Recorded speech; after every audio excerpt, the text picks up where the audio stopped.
সন্দেশখালীতে যেতে বাধা বিরোধীদের নওশাদ সিদ্দিকীকে আটকে দেওয়া হয় একেবারে সায়েন্স সিটির কাছে ৬২ কিলোমিটার দূরে। সন্দেশখালী থেকে ৬২ কিলোমিটার দূরে সায়েন্স সিটির কাছে আইএসএফ বিধায়ক নওশাদ সিদ্দিকীকে গ্রেফতার করলো পুলিশ। কেন গ্রেফতার করা হলো এই প্রশ্ন তুলে পুলিশের সঙ্গে বাগবিতণ্ডায় জড়িয়ে পড়েন আইএসএফ বিধায়ক। সেই মুহূর্তের ছবি রেখেছি আপনাদের সামনে। একজন কর্মরত অফিসার আর একজন কর্মরত একজন কনস্টেবলকে এই ধরনের কথা বলা যায় না। যে আচরণ হচ্ছে সেটা তো আমি এখনো তো কারণ দেখতে পাচ্ছি না। ৬২ কিলোমিটার দূরে এখানে ১৪৪ ধারা নেই, তারপরে কেন গ্রেফতার করা হচ্ছে?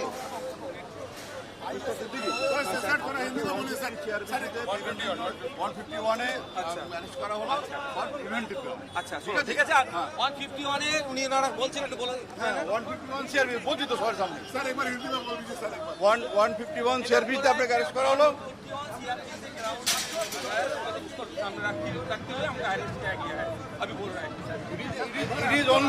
It is only preventive arrest. Okay, এবার আসুন। স্যার এটা কেন স্যার? আপনি আসুন।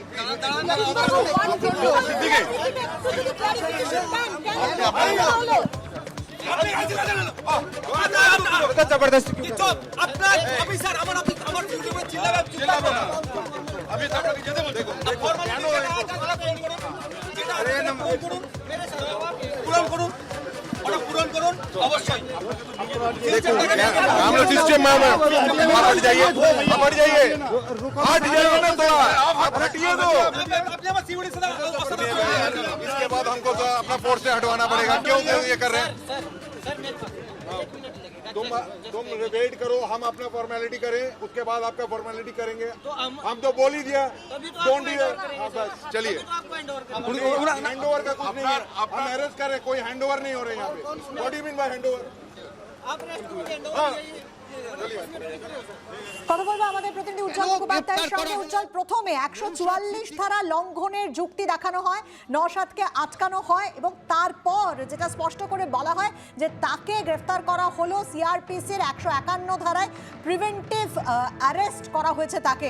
সব মিলিয়ে সেখানে যে ঘটনা ঘটলো আমরা তা দেখলাম এবং নওশাদ সিদ্দিকীকে সন্দেশখালীতে যেতে দেওয়া হলো না, তার আগেই তাকে গ্রেফতার করা হলো। উজ্জ্বল, একেবারেই তাই। দেখো, আমরা যেখানে দাঁড়িয়ে রয়েছি ঠিক এখান থেকেই কিন্তু নওশাদকে গ্রেফতার করা হয়েছে। এই জায়গাটা হচ্ছে সন্দেশখালী থেকে ৬২ কিলোমিটার দূরে, একেবারে বাসন্তী হাইওয়ে পড়ার মুখে, মূলত সায়েন্স সিটি হিসেবেই এখানে চিহ্নিত করা হয়। তোমার মনে আছে যে এর আগে একবার শুভেন্দু অধিকারীকে এখানে আটকে দেওয়া হয়েছিল এবং তারপর দ্বিতীয়বার তিনি যখন যাওয়ার চেষ্টা করেন তখন রামপুরে আটকানো হয়েছিল। তৃতীয়বার তিনি আদালতের অনুমতি নিয়ে শেষ পর্যন্ত সন্দেশখালী পৌঁছেছিল।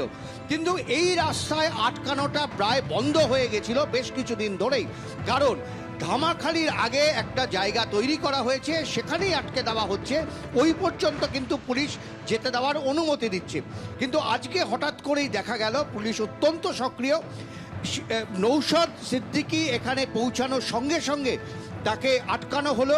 ব্যারিকেড ছিল, নওশাদ সিদ্দিকী কিন্তু ব্যারিকেড ভাঙার চেষ্টা করেনি, তিনি কিন্তু জোর করে ঢোকার চেষ্টা করেননি, দাঁড়িয়েছিলেন, সাংবাদিকদের সঙ্গে কথা বলছিলেন, পুলিশের কাছে জানতে চাইছিলেন কি কারণে তাকে আটক করা হচ্ছে, কেন তাকে যেতে দেওয়া হবে না। পুলিশ যুক্তি দিল ১৪৪ ধারা ভঙ্গ করেছেন, তাই জন্য যেতে দেওয়া হবে না।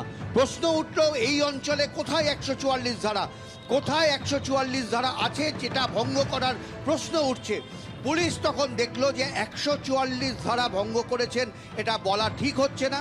সঙ্গে সঙ্গে তারা তাদের সিদ্ধান্ত পরিবর্তন করলেন এবং তারা জানিয়ে দিলেন যে ১৫১ আইপিসিতে তাকে প্রিভেন্টিভ অ্যারেস্ট করা হলো, অর্থাৎ তিনি ওখানে গেলে গণ্ডগোল হতে পারে, ওখানে গেলে আইন শৃঙ্খলার অবনতি হতে পারে, সেই কারণে তাকে গ্রেফতার করা হলো।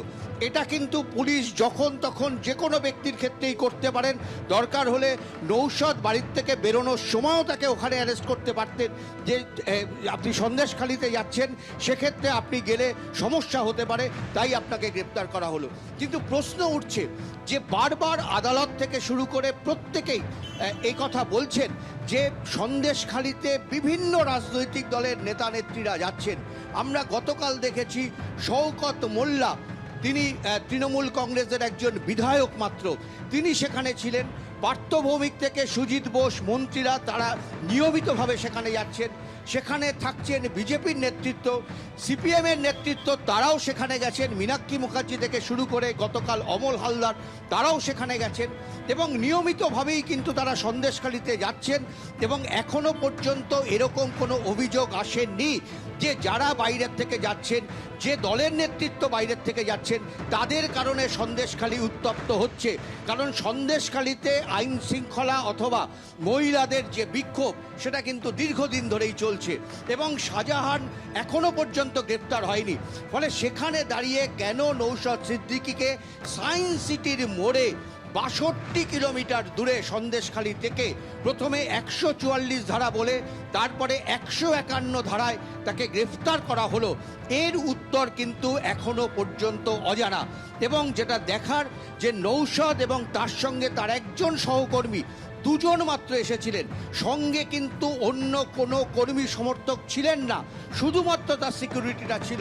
তারপরও কিন্তু তাকে এখান থেকে অ্যারেস্ট করে নিয়ে যাওয়া হলো লালবাজারে। এবং কেন তাকে অ্যারেস্ট করা হলো, কী কারণে তাকে সন্দেশখালিতে ঢুকতে দেওয়া হচ্ছে না, এই প্রশ্নগুলো কিন্তু নতুন করে উঠতে শুরু করেছে।